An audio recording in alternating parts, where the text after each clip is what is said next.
अब हम लोग एक नए टॉपिक पर चल रहे हैं। नया टॉपिक हमारा क्या है? पदार्थ की संरचना एवं प्रकृति। अभी तक हम केवल पदार्थों का वर्गीकरण पढ़े, भौतिक वर्गीकरण, रासायनिक वर्गीकरण देख लिए। अब पदार्थ की संरचना के बारे में पढ़ेंगे। पदार्थ बना कैसे, बांटना, वर्गीकृत करना सीख लिया हमने। कैसे पदार्थों को उनके गुणधर्म के हिसाब से अलग अलग करना है, उनकी बनावट के हिसाब से कैसे अलग करना है, यहाँ तक देख लिए।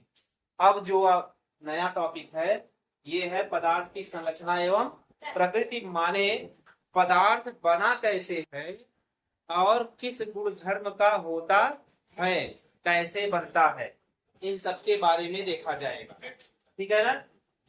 इसको बोलते हैं structure and nature of matter. Structure and nature of matter, ठीक है ना? पदार्थ की संरचना और ध्यान देना कि दोनों में अंतर क्या है, इस पे ज्यादा ध्यान देना, क्योंकि वो भी पार्टिकल सबसे छोटा है, वो भी है, लेकिन दोनों में अंतर है, इस पे ध्यान रखना।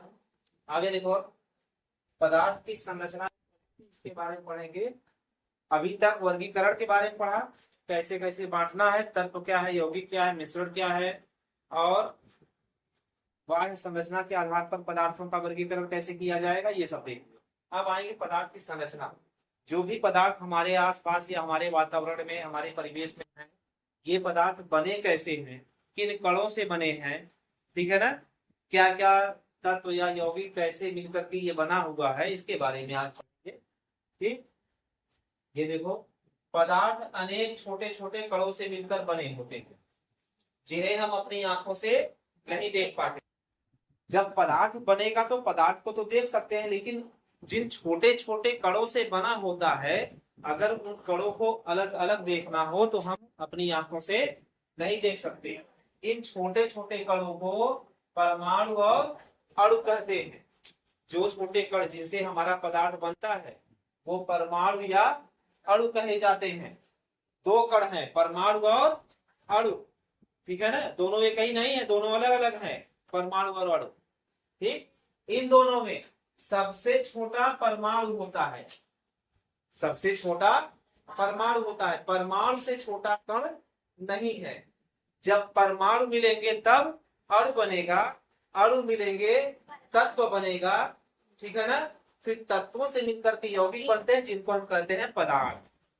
ठीक है ना? जो यौगिक है उन्हीं को पदार्थ कहा जाता है। यौगिक मिश्रण, इन चीजों को ही पदार्थ कहा जाता है। ठीक है ना? देखो, परमाणु पदार्थ का, ये चीज देखो, परमाणु पदार्थ का सूक्ष्मतम कण होता है। सूक्ष्मतम मतलब सबसे छोटा कण होता है, जो स्वतंत्र अवस्था में रह सकता है। स्वतंत्र अवस्था में रहने का मतलब, परमाणु अगर पदार्थ से अगर हम परमाणु को अलग करें तो परमाणु स्वतंत्र अवस्था में विचरण कर सकता है, वो एक जगह स्थिर नहीं रहेगा। ठीक है ना? फिर दो या दो से अधिक परमाणु संयोग करके, संयोग मतलब जब मिलते हैं, दो या दो से अधिक परमाणु मिलते हैं तो बनता है परमाणुओं का समूह, जिसको कहा जाता है अणु। दो या दो से अधिक परमाणु मिलेंगे, इन समूह को परमाणुओं के अणु कहा जाता है। अणु जो होते हैं वो आपस में एक बंधन द्वारा जुड़े होते हैं। ठीक, ये बंधन एक विशेष प्रकार का आकर्षण बल होता है, जो अणुओं को, परमाणुओं को आपस में जोड़े रखता है। इसी बंध को कहा जाता है अंतर। ठीक है ना? ये जो बल होता है ये अंतराणविक बल कहा जाता है। ठीक, एक प्रकार का आकर्षण बल है ये। यही आकर्षण बल अणुओं को आपस में जोड़े रखता है। ठीक, इस प्रकार जो परमाणु जुड़ते हैं, परमाणु जुड़ने पर अणु का निर्माण होता है। अब क्या है? अणु किसी पदार्थ की संरचना का सबसे छोटा कण होता है। इन दोनों में अंतर समझो। पदार्थ की संरचना का सबसे छोटा कण अणु होगा, ठीक है ना? और तत्व की संरचना का, तत्व का सबसे छोटा कण परमाणु होगा। पदार्थ बनाने के लिए अणु की जरूरत पड़ेगी, अणु बनाने के लिए परमाणु की जरूरत पड़ेगी। परमाणु अणु का सबसे छोटा कण और अणु पदार्थ का सबसे छोटा कण होता है। अणु स्वतंत्र अवस्था में रह सकता है, ठीक है ना, क्योंकि अणु संतृप्त अवस्था में होता है। अणु स्वतंत्र अवस्था में रह सकता है, क्यों? अणु परमाणुओं से मिलकर के बनता है। जब दो परमाणु आपस में मिल गए तो एक अणु बना दिए। अब अणु स्वतंत्र अवस्था में इसलिए रहेगा क्योंकि उसकी कक्षा में जो इलेक्ट्रॉन होंगे, अभी ये चीज आगे पढ़ेंगे हम, जो इलेक्ट्रॉन होंगे, इलेक्ट्रॉन दो परमाणुओं को जोड़ जब लेता है तो उनके इलेक्ट्रॉन संतृप्त हो जाते हैं। उनमें इलेक्ट्रॉनों की संख्या संतृप्त हो जाती है, जिसकी वजह से परमाणु जो होता है वो संतृप्त अवस्था में रहता है, स्वतंत्र रहता है। जबकि परमाणु स्वतंत्र अवस्था में नहीं रह सकता। परमाणु स्वतंत्र अवस्था में इसलिए नहीं रह सकता क्योंकि उसकी कक्षा में जो इलेक्ट्रॉन होते हैं वह इलेक्ट्रॉन किसी अन्य परमाणु से जुड़ने के लिए तैयार होते हैं, ठीक है ना। उनको जुड़ने के लिए एक और इलेक्ट्रॉन की जरूरत पड़ती है, अतिरिक्त इलेक्ट्रॉन की, जिसकी वजह से वो संतृप्त नहीं होते हैं। और इसी संतृप्तता को प्राप्त करने के लिए परमाणु जो होते हैं वो रासायनिक अभिक्रिया में भाग लेते हैं। रासायनिक अभिक्रिया क्या होती है? जब अणु परमाणु या तत्व आपस में मिलते हैं तो इन्हीं को कहा जाता है रासायनिक अभिक्रिया, ठीक है ना। आगे देखो, हाँ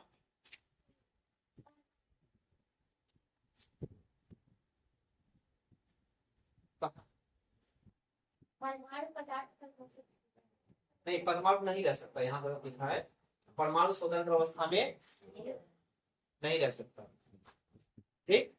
परमाणु स्वतंत्र अवस्था में नहीं रह सकता है, अणु स्वतंत्र अवस्था में रह सकता है, ठीक। पदार्थ का सब यहाँ छोटा टाइपिंग उसको काट, एक चाक का टुकड़ा लो, छोटा करते करते चले जाओ तो सबसे छोटा टुकड़ा हो जिसको आप और ना काट पाओ, वही क्या कहलाए, वही जड़ है। इसमें जो गुण चाक में है वही गुण उस नन्हे से पार्टिकल में है, वही गुण है चाक में है, वही उसके अंदर भी गुण है। देखो, लेकिन परमाणु जो है वो अलग नहीं, पदार्थ की आणविक संरचना क्या है? देखो, पदार्थ के कणों के बीच की व्यवस्था उनके अणुओं के बीच लगने वाले बल के कारण होती है। कोई भी पदार्थ होता है, पदार्थ की जो संरचना होती है, बाहरी संरचना, ठीक, जैसे एक ईंट का आकार है, एक किसी फल का आकार है, किसी खिलौने का आकार है, किसी वस्तु का जो आकार है, वह आकार उनके अणुओं के बीच जो आकर्षण बल होता है उस आकर्षण बल के कारण होता है। अगर अणुओं के बीच आकर्षण बल कम होगा तो अणु गति करने लगेंगे और उनका आकार बदल जाएगा, ठीक, समझ गए ना। तो किसी भी पदार्थ का जो आकार होता है वह उनके अणुओं के बीच के आकर्षण बल के कारण होता है। जितना अधिक आकर्षण बल होगा उतनी अधिक स्थिर वह संरचना होगी। ठोस के अणुओं के बीच आकर्षण बल ज्यादा होता है, जिसके कारण उनका आकार निश्चित रहता है, जिस आकार में है उसी आकार में बने रहते हैं, समझ गए। अणुओं के बीच ये जो बल लगता है जिसको हम आकर्षण बल कह रहे हैं, इस बल का नाम है अंतराणु बल। अंतराणु बल कहा जाता है, या तो सामान्य भाषा में कहो अणुओं के बीच का आकर्षण बल, लेकिन उसका जो नाम है वह है अंतराणु बल, ठीक है ना। यही जो बल है ये अणुओं को आपस में बांधे रखता है। बंधे रहने के कारण आकार निश्चित हो जाता है। ठोस अवस्था में, यहाँ देखो, ठोस अवस्था में जो अंतराणु बल होता है वह सबसे ज्यादा होता है, जिसके कारण ठोस पदार्थ का आकार और आकृति निश्चित होता है, आयतन निश्चित होता है। द्रव के अणुओं के बीच का जो अंतराणु बल होता है वह थोड़ा कम होता है, जिसकी वजह से इनका आकार तो निश्चित नहीं रहता लेकिन आयतन निश्चित होता है। और इसी प्रकार जो गैस के अणुओं के बीच का अंतराणु बल होता है वह नगण्य होता है, एकदम न के बराबर, एकदम नहीं लगता है, बहुत कम, ठीक है ना, जिसको हम अंदाजा नहीं लगा सकते कि कितना कम आकर्षण बल है, बहुत कम होता है, जिसके कारण गैस के अणुओं के बीच बंधन कम रहता है, आकर्षण कम रहता है, जिसकी वजह से इसका आकार और आयतन दोनों अनिश्चित होता है। ठीक है ना, अनियमित तरीके से यह गति करने लगता है द्रव, ये सॉरी गैस। ठीक है, आगे देखो।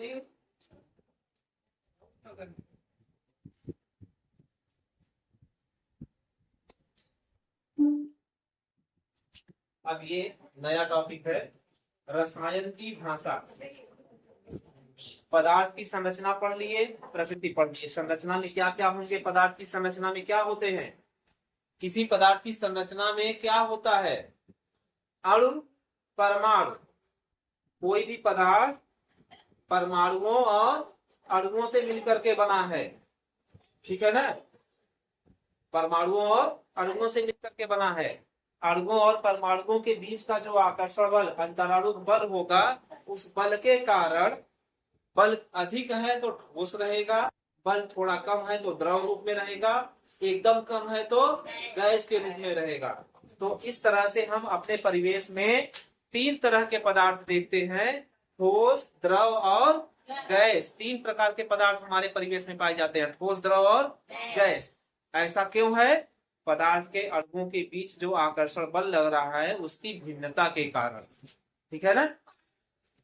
अब हमने पदार्थ के बारे में पढ़ लिया कि पदार्थ होता क्या है, कैसे बना पदार्थ, ठीक। लेकिन हमारे प्रकृति में, हमारे परिवेश में बहुत सारे पदार्थ, इतने पदार्थ हैं कि जिनको हम शायद गिन भी न पाए। बहुत सारे पदार्थ हैं, अलग अलग प्रकृति के हैं, अलग अलग संरचना के हैं, ठीक। इन पदार्थों को पहचानने के लिए, उनका नाम बताने के लिए, ठीक है ना, और उनको अलग अलग वर्गीकृत करने के लिए हमें कुछ ऐसे तरीके की जरूरत पड़ेगी जिस तरीके से हम ये बता पाए कि यह पदार्थ क्या है या इस पदार्थ का क्या नाम है। ठीक है ना। तो नाम देने के लिए, नाम बताने के लिए जो तत्व होंगे, समझे ना, जो तत्व होंगे, तत्वों का हमें नामकरण करना पड़ेगा। नाम बताएंगे तत्व का, तत्व का नाम देंगे, तब जाकर के हम पदार्थ की पहचान या पदार्थ का नाम दे पाएंगे। यही है, जैसे गणित में जोड़, घटाना, गुणा, भाग या और कोई गणितीय संक्रिया करने के लिए हमें चिन्ह की जरूरत पड़ती है ना।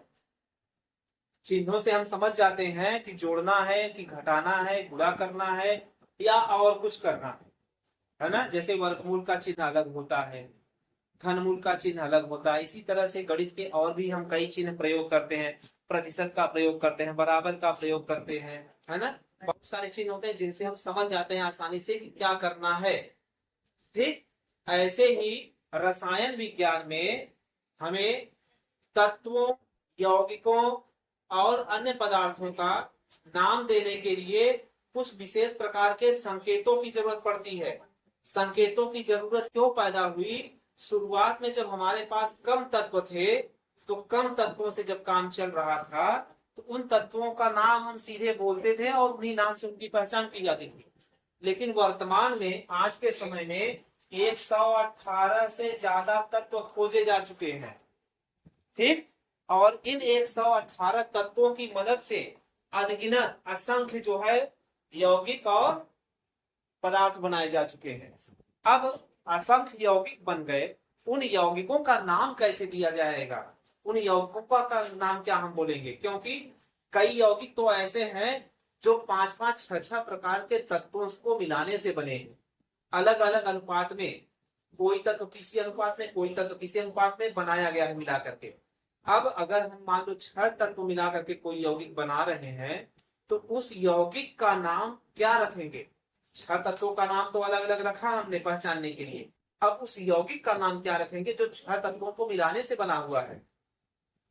इसी नाम की समस्या के कारण वैज्ञानिकों ने कुछ विचार किया कि ऐसा कुछ किया जाए जिससे कि हमें नामकरण करने में आसानी हो, नाम देने में आसानी हो, ठीक। जैसे तुमने नमक का देखा, NaCl संकेत होता है और उसको हम बोलते हैं सोडियम क्लोराइड, ठीक है ना, सोडियम क्लोराइड बोलते हैं। इसी तरीके से अलग अलग तत्व है, जैसे चीनी का जो सूत्र है, चीनी का वो C6H12O6, इसको कहा जाता है ग्लूकोज, है ना। लेकिन अगर इनके अवयवों को देखो तो कार्बन, हाइड्रोजन, ऑक्सीजन है। अगर पुरानी परिपाटी से अगर चलते तो इसका नाम 6 कार्बन 12 हाइड्रोजन 6 ऑक्सीजन इस तरह से कुछ कहना पड़ता, जो काफी लंबा और उलझा हुआ हो जाता। ठीक है ना। इसीलिए संकेतों की जरूरत पड़ी, तो अलग अलग वैज्ञानिकों ने अलग अलग समय पर अपने विचार बताए कि क्या हम कर सकते हैं तत्वों का नाम देने के लिए। इनमें से सबसे पहले जो वैज्ञानिक थे जॉन डाल्टन, इन्होंने क्या सुझाव दिया कि प्रतीक तत्वों को एक गोला बनाइए, उस गोले के अंदर तत्व का नाम या कोई ऐसा संकेत बना दीजिए जिससे कि हम जान पाए कि यह कौन सा तत्व है। उन्होंने क्या कहा, कार्बन के लिए ये गोला है, इस गोले को पूरा काला कर दीजिए, ये हो जाएगा कार्बन का संकेत। यानी कि जो कार्बन तत्व है हमारे पास, उस कार्बन तत्व का संकेत है ये, जो डाल्टन ने जो तरीका बताया।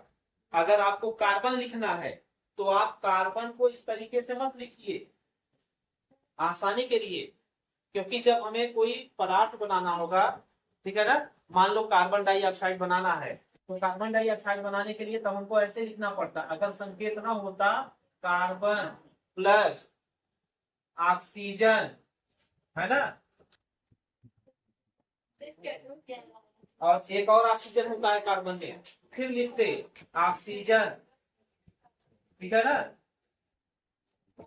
और तब लिखते बराबर कार्बन डाई ऑक्साइड।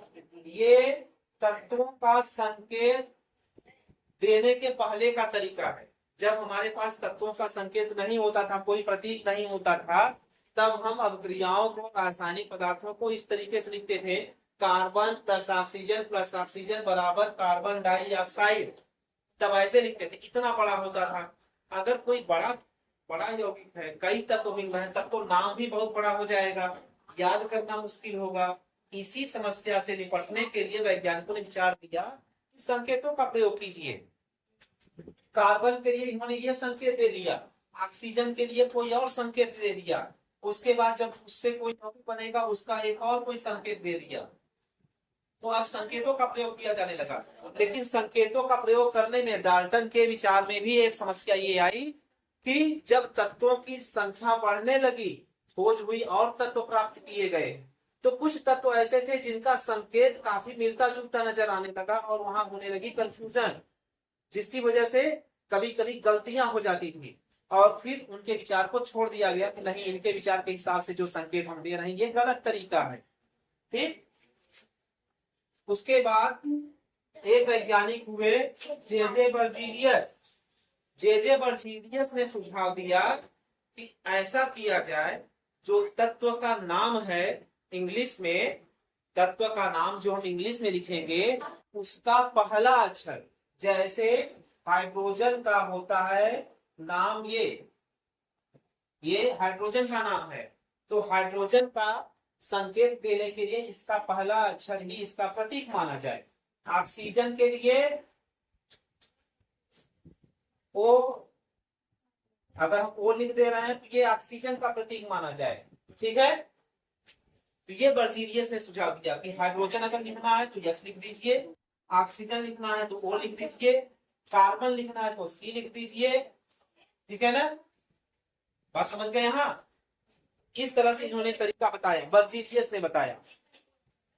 हाँ, पहला अक्षर, बात सुनोगे, सुनो बात। बर्जीलियस ने बताया कि पहला अक्षर ही तत्व का संकेत माना जाएगा। बर्जीलियस ने बताया कि तत्व का पहला अक्षर ही उसका संकेत माना जाएगा। तो कुछ दिन तक जो तत्व खोजे जा चुके थे, उनके पहले अक्षर से संकेत का नाम चलता गया। ठीक है ना। लेकिन हाइड्रोजन और एक होता है हीलियम में भी एच आ गया। ठीक, हीलियम में भी एच आ गया। उसके बाद एक तत्व होता है सोडियम और एक होता है सल्फर, तो सोडियम में भी एस आ गया, सल्फर में भी एस आ गया। अब यहाँ बात फंसने लगी। ठीक, तो इस बात के लिए बर्जीलियस के भी सुझाव का विरोध होने लगा कि बर्जीलियस का भी सुझाव सही नहीं है, मामला फंस रहा है। तब बर्जीलियस ने ही सुझाव दिया कि अगर ऐसी बात है तो एक तरीका और है कि कुछ तत्वों का किसी अन्य भाषा में नाम अलग होता है।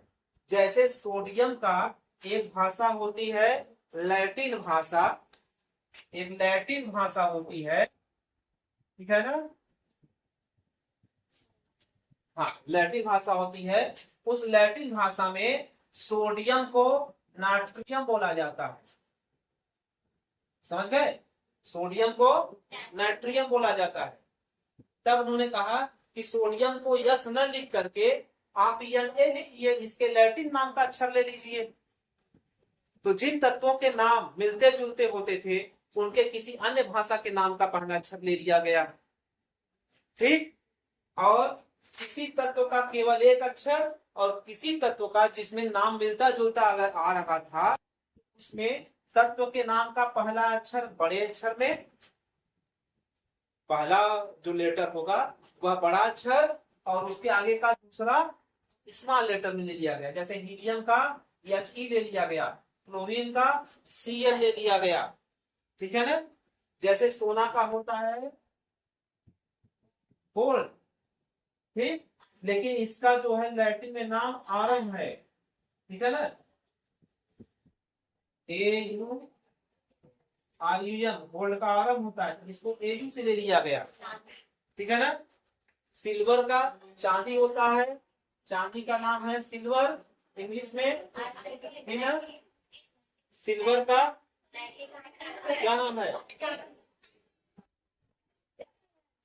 अर्जेंटीना, AG अर्जेंटीना होता है तो उसका नाम AG ले लिया जाता है, ठीक है ना। इस तरह से बर्जीलियस के सुझाव में थोड़ा और परिवर्तन कर देने के बाद आज की डेट में बर्जीलियस के ही सुझाव के हिसाब से हम तत्वों का नामकरण करके चले आ रहे हैं, ठीक है ना। अब देखो जरा इसमें, यहाँ ये है डाल्टन के अनुसार, डाल्टन के अनुसार तत्वों का नाम इस तरह से लिखा जाता था, संकेत। हाइड्रोजन के लिए गोले में बिंदु लगा दिया गया, कार्बन के लिए ये चिन्ह प्रयोग किया गया, ऑक्सीजन के लिए गोला केवल, फास्फोरस के लिए ये चिन्ह, सल्फर के लिए ये, प्लेटिनम के लिए ये चिन्ह, आयरन यानी लोहे के लिए आई गोले के अंदर, कॉपर के लिए C, सिल्वर के लिए यस, गोल्ड के लिए देखो इस तरह से। इन संकेतों को बनाना और इन संकेतों को याद रखना थोड़ा मुश्किल होने लगा जब तत्वों की मात्रा, तत्वों की संख्या बढ़ गई, तो ये फेल हो गया, ये तरीका फेल हो गया। फिर बर्जीलियस ने जो मॉडल बताया, बर्जीलियस ने जो तरीका बताया, उनके अनुसार बर्जीलियस के तत्वों का नाम का पहला अक्षर लिया गया, ठीक है ना, देख रहा ना। एल्युमिनियम में Al ले लिया गया, आर्गन में Ar ले लिया गया, क्योंकि दोनों के नाम में A आ रहा था तो दूसरे अक्षर को भी ले लिया गया छोटा स्मॉल लेटर में।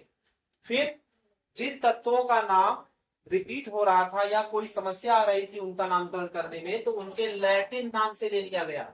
सोडियम का लैटिन नाम नेट्रियम, उसका संकेत Na, कॉपर का क्यूप्रम Cu, आयरन का फेरम होता है Fe ले लिया गया, पोटेशियम का कैलियम नाम होता है लैटिन, उसका K ले लिया गया, सिल्वर का अर्जेंटेनम होता है तो इसको Ag से ले लिया गया, देखो दूसरा अक्षर भी नहीं लेकर के तीसरा लिया गया है इसमें। गोल्ड का आरम होता है उसका Au लिया गया, पारा मरकरी का हाइड्राइनम होता है उसको Hg से ले लिया गया। इस तरीके से तत्वों का नामकरण किया गया, ठीक है ना। तो आज यहीं तक, इसके बाद अगले क्लास में देखेंगे अणु परमाणु मिलकर के किस तरह से अभिक्रिया करते हैं, किस तरह से यौगिक बनाते हैं, किस तरह से अन्य कंपाउंड बनते हैं, अन्य चीजें बनती हैं, ठीक है ना।